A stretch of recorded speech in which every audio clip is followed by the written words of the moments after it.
Bonjour à tous, je m'appelle Julie, je travaille pour le Centre de culture scientifique et aujourd'hui je vous propose d'observer l'eau dans les plantes.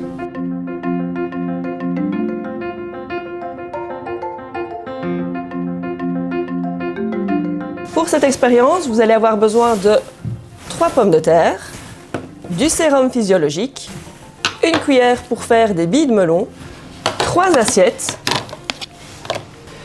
une cuillère à café, de l'eau déminéralisée et du sel de cuisine. La première chose à faire, c'est de creuser dans chacune des pommes de terre un trou avec la cuillère pour faire les billes de melon.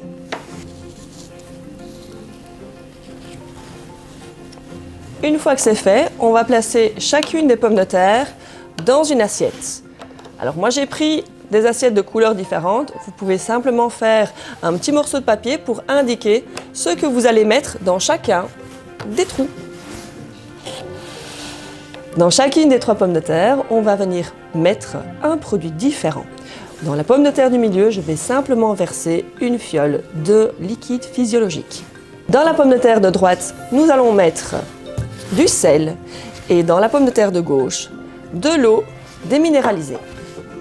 Une fois que c'est fait, vous allez devoir patienter d'environ entre une demi-heure et 1 heure pour pouvoir venir observer le résultat. Alors après environ une demi-heure, 1 heure d'attente, on peut observer différentes choses au niveau de nos pommes de terre. La première chose, c'est que la pomme de terre pour laquelle j'ai mis le sérum physiologique, la quantité de sérum que j'ai mis est quasi identique au début de l'expérience. Au niveau de l'eau déminéralisée, bien l'eau déminéralisée a quasi disparu à l'intérieur de la pomme de terre. Et ici, la pomme de terre dans laquelle j'avais mis du sel, eh bien je me retrouve à l'intérieur avec de l'eau et du sel. Qu'est-ce qui s'est passé au niveau de nos pommes de terre? Eh bien, c'est assez simple. Tous les êtres vivants sont composés de cellules. C'est un petit peu comme les briques d'une maison. À l'intérieur de la pomme de terre, eh bien les cellules sont entourées d'une paroi. Et cette paroi peut laisser entrer ou sortir l'eau. À l'intérieur de la cellule, on voit aussi qu'il y a une espèce de grande poche qui contient elle-même de l'eau et des sels.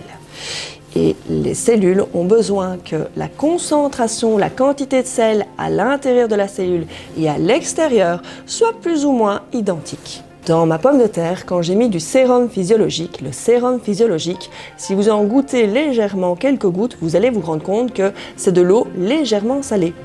Ce qui veut dire que dans mon trou ici, eh bien, la quantité de sel est quasi la même qu'à l'intérieur de ma cellule.